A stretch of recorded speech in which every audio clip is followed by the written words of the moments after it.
Text, Finding the NEOWISE Comet with Sky Ranger Richard, Gateway Arch National Park. The ranger addresses the camera. How are you folks doing today? My name is Ranger Richard, and I'm a park ranger at Gateway Arch National Park. I've sort of picked up the unofficial title of Sky Ranger. And today I'm going to give you some tips on how you might locate Comet NEOWISE. It's been all over social media and the internet, but it's not something to just see on the computer. You really can find it for yourself, and it's a lot of fun, and I'm hoping to help you do that. Now, the name, Near Earth Orbit Wide Field Infrared Survey Explorer. With a name like that, no wonder they use NEOWISE for short, a NASA spacecraft that was launched in 2009, and it uses the infrared end of the spectrum to look for small bodies like meteors and asteroids that might someday collide with the Earth. It's also discovered several comets, including the famous comet on March 27th. Once Comet NEOWISE was discovered, its orbit was checked out, and it was found that it would pass pretty close to the Sun, about 27 million miles back on March 27th. And that's closer than Mercury gets to the Sun, and it's kind of a two-edged sword because the comet would receive a lot of heat and light from the Sun, which might energize it and make it bright. However, it might completely dissolve it, which has happened to, unfortunately, a number of otherwise promising comets.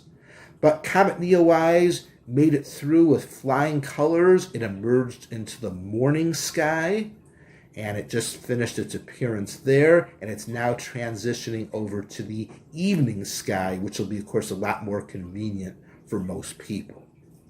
So, how do you find it? The first and absolutely essential step is to find a spot with an open view to the northern and northwestern horizon, especially for the next few days. This is being recorded on July 15th, by the way. If you don't have that, you definitely won't be able to find the comet. Step 2 will be to bring binoculars or possibly a small telescope with its lowest power eyepiece. This is a 10 by 50 binocular. Other sizes will work, and it'll help bring out the comet's head and tail. If you have found it in binoculars, you may also faintly see Comet NEOWISE with the unaided eye. I have a couple of times, but it looks much better in binoculars or a small telescope.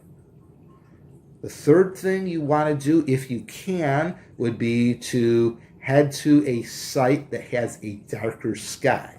And that will give you a better chance to see the comet with your unaided eye and see a lot more of it in binoculars and also get better pictures, which I'll talk about later.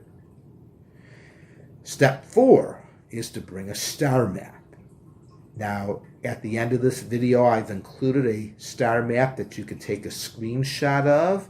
There are also online resources you could use. Just search NEOWISE Finder Chart, and you'll probably find a good one. And the best time to look is about an hour after sunset. St. Louis time, that's currently about 9:30 p.m. If you're not local to here, then remember to check your local listings for the time of sunset.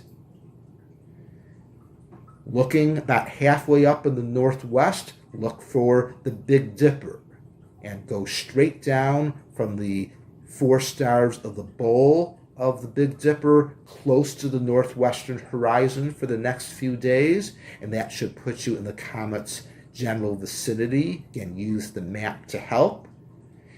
If you follow the comet's track, you'll notice it's tracking to the upper left, getting higher in the sky, so it'll be more to the lower left of the Big Dipper's bowl as we get to around July 20th or so. Don't wait too long. The comet will be closest to Earth at 63 million miles away on July 23rd, and it'll probably start to fade away very quickly after that because it'll be moving away from both the Earth and the Sun. Now, once you've found it, you'll probably want to take a picture. And if you have equipment like this, it's quite possible. You need a camera that can go on a tripod, and also a camera that can take a time exposure. That's usually a DSLR camera, but there are others that might work as well. Set your camera to a fast ISO speed, maybe between 800 and 4000, and a time exposure of about 1 to 5 seconds should get you a image of the comet. Definitely take a lot of pictures and see which setting looks the best.